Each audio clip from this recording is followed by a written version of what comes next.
Hey everyone, it's Jackson Glass here in Hollywood, California. Not much has changed in the last few days, I guess.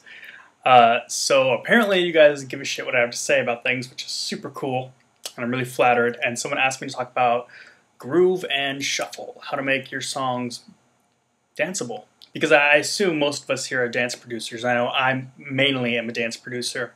I think most of you guys watching are. So today we're going to talk about how to make your drums groovy and shuffly and dancey, because all too often people are so obsessed with what the latest trend is, what's cool in dance music, what's coming up, because everyone who's in dance music knows that every other week there's some new trend or fashion that comes out that everyone latches on to for like 6 months and then it's gone. Well, in my opinion, you need to underdo your competition. If you really want to throw them for a loop, make your song danceable. Really, really danceable. Forget the trends. Make people dance. That'll really throw them for a loop. You know, dance music that you can actually dance to instead of whatever these trendy fucks are doing. All right, so let's get right into how you can do that. Alrighty, guys. So the first thing I want to talk about is a little more basic. So if you're more advanced, just bear with me for a second. But I'm going to explain the basics of swing. What is swing? We always talk about swing. People also say shuffle. But what shuffle is actually the opposite of swing. Today we're just going to be talking about swing because swing is far, far more common in dance music. It's actually harder to DJ with shuffling. It's harder to mix into it. So swing is more commonly used. So here is a straight drum loop, quote unquote, of just an 808 cowbell, because everyone loves 808 cowbells. Not too exciting right there. That's just straight on the grid. Nothing changed about it. Now here's the same thing with a little bit of swing added to it.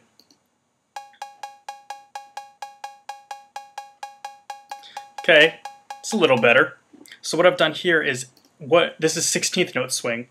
So what I've done is every other 16th note I've moved back just a little bit from the beat, and that's all that swing is. It means that every other note in whatever length you want is moved back a little bit.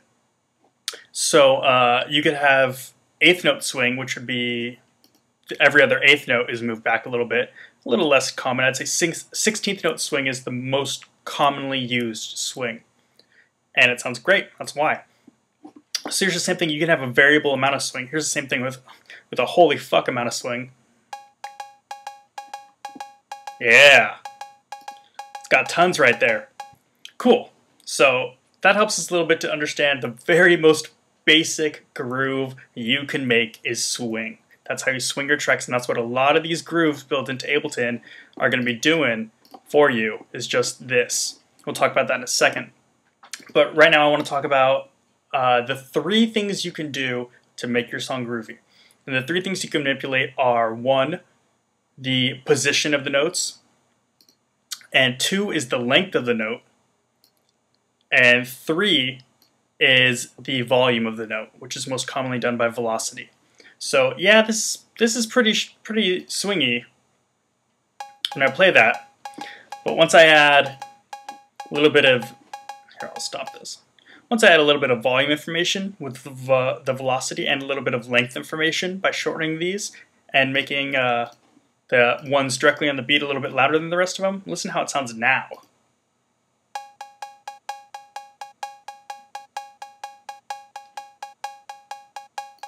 Okay, so now we're getting a little more dancey. I know it's just an 808 cowbell, but, you know, it's the best thing I could do for the most basic example I could.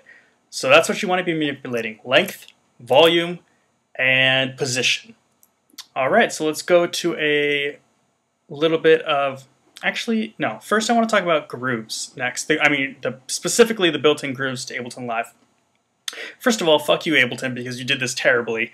Pro Tools is way better. Even Logic is a little bit better. Because what I really don't like about this, the way they set up grooves here, you can click here to get to the grooves, right-click and hit Browse Groove Library to get to your groove library. What I really don't like about it is that you can't set it for a whole track, for everything that plays in a track. You have to do it for individual MIDI clips, which I think is stupid because, you know, I'm afraid that one day I'm going to have, like, 18 hi-hat clips, and then one of them I'm going to forget to put the groove on, and then I'm going to end up rendering the song out and sending it out to like a label or something.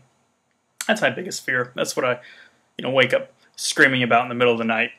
So I don't like that. I also don't like that you can't see a groove when you apply it, which is really stupid. You have to hit commit when then you can see the groove and what the groove has done to it.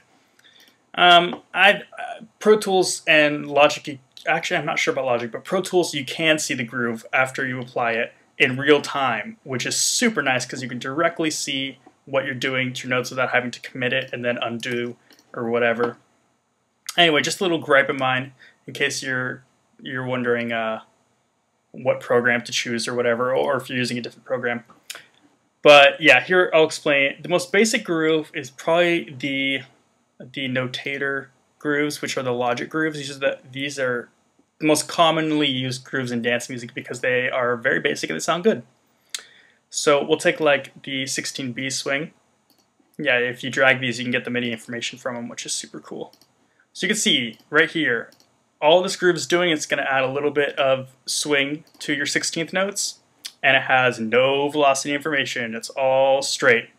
So it's the most basic one, and then of course, as you go to C, the swing gets a little more extreme, so on and so forth. I'd say B, C, and D are probably the most common ones, but I don't know, whatever sounds good to you.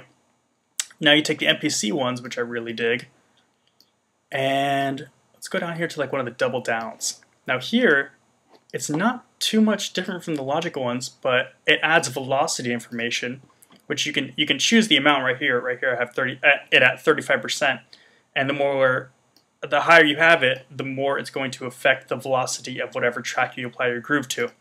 So here it has, you can see the downbeat is really accented, and the 4th 16th beat of the first quarter note is accented, but the second one's not, the third one it is, etc. So it's a specific individual groove right here, and of course everyone is a little bit different.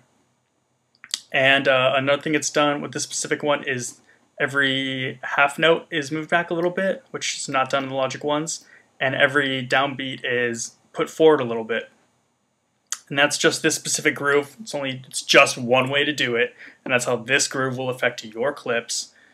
So play around with those. Whatever sounds good to your ear is fine. There is no right answer. Of course, I say that all the time. So here I've made a little bit of drum beat.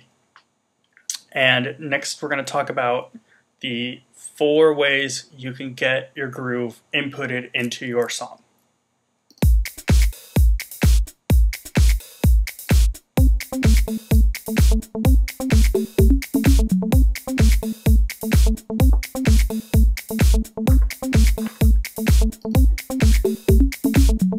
Alright, so we got that little basic groove I got going on. Okay, first way to input your groove is to do it by MIDI, and the second way is to do it by audio. So right here I have all these in MIDI, obviously. Everything is done in MIDI, and the advantage of MIDI is twofold. One, it's quick, it's easy. It's cheap, quick, easy. There's nothing wrong with that. That's what you need to do, that's it, you know? And it lets you replace samples, which is really great. And it's fast, which is always good. It's always good to have things fast. Now the disadvantages are you can't see it. You can't see the actual sample here. So this, what is this, a snare? You can't see this snare, like it might end right there, or the sample might end over here. Who knows?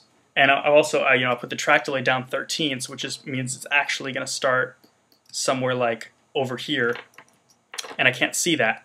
I also can't see, like right here, I've zoomed in here because I wanted to see at what point is the snare hitting at, so I decided I think somewhere around here is where I wanted it where I wanted the kick to hit, which is why I moved the snare forward.